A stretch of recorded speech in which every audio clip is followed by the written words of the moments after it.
क्या आपने कभी सोचा है या कभी ऐसी कथा सुनी है कि एक ही व्रत किसी व्यक्ति की पूरी किस्मत बदल सकता है।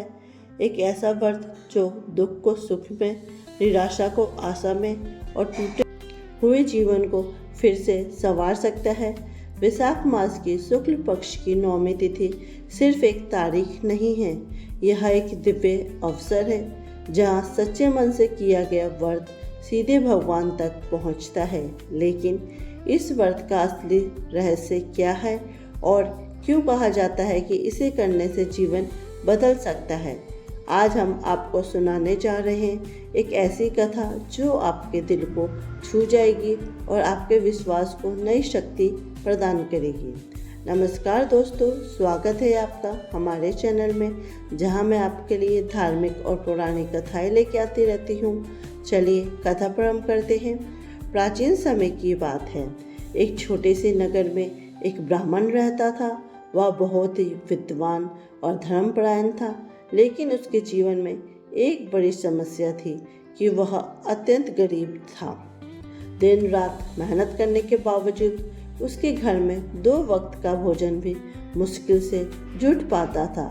उसकी पत्नी भी बहुत सहनशील और सरल स्वभाव की थी, लेकिन गरीबी ने उसके चेहरे की मुस्कान भी छीन ली थी। दिन बीतते गए, लेकिन उसकी स्थिति में कोई सुधार नहीं हुआ।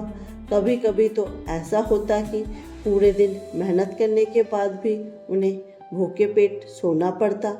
ब्राह्मण भगवान से पूछता, हे प्रभु, मैंने कभी किसी का बुरा नहीं किया, फिर भी मेरे जीवन में इतना दुख क्यों? उसकी आंखों में आंसू होते, लेकिन उसके मन में भगवान के प्रति विश्वास अभी भी था। एक दिन नगर में एक महान संत का आगमन हुआ। उनकी वाणी में एक अजीब सी शक्ति थी। उनके चेहरे पर दिव्य तेज था। ब्राह्मण उनके पास गए और अपने दुख का वर्णन किया। संत ने कुछ देर ध्यान किया और फिर बोले, हे वत्स, तुम्हारा यह दुख समाप्त हो सकता है, लेकिन इसके लिए तुम्हें एक विशेष व्रत करना होगा। संत ने कहा, वैशाख मास के शुक्ल पक्ष की 9वीं तिथि को पूरे श्रद्धा भाव से भगवान की पूजा करो।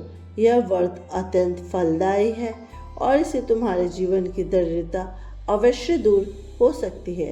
उन्होंने आगे कहा, लेकिन याद रखो, व्रत का फल तभी मिलता है जब वह व्रत पूरी श्रद्धा भाव, मन और विश्वास से किया जाए।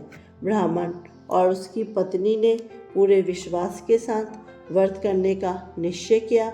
9वीं के दिन उन्होंने सुबह स्नान किया, घर को साफ किया, दीप जलाया, भगवान की पूजा की और पूरे मन से प्रार्थना की। उनकी आंखों में उम्मीद थी और दिल में विश्वास था। कुछ ही दिनों बाद उनके जीवन में छोटे छोटे बदलाव होने लगे। जहाँ लोग पहले उसे काम नहीं मिलता था, अब वहाँ उन्हें काम मिलने लगा। जहाँ पहले पैसे नहीं टिकते थे, अब वहाँ बचत होने लगी। धीरे धीरे उनकी गरीबी खत्म होने लगी।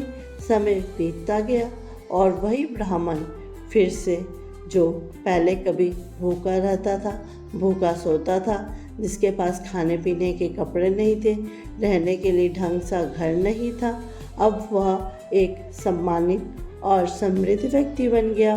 उसके घर में सुख शांति थी और उसके चेहरे पर एक सच्ची मुस्कान। इस कथा से हमें यह सीख मिलती है कि जीवन में चाहे कितनी भी कठिनाई क्यों ना हो, अगर हमारा विश्वास अटल है तो भगवान जरूर हमारी मदद करते हैं। व्रत सिर्फ एक परंपरा ही नहीं, यह हमारे मन और आत्मा को मजबूत करने का माध्यम है। अगर आपने इस कथा को सच्चे मन से सुना है तो आपके दिल में इस विश्वास जरूर महसूस किया होगा। याद रखिए, सच्ची भक्ति, सच्चा विश्वास आपकी ज़िंदगी बदल सकता है। इसलिए हृदय से मनन करते हुए जय श्री राधे, जय लक्ष्मी माता जरूर लिख के जाइए।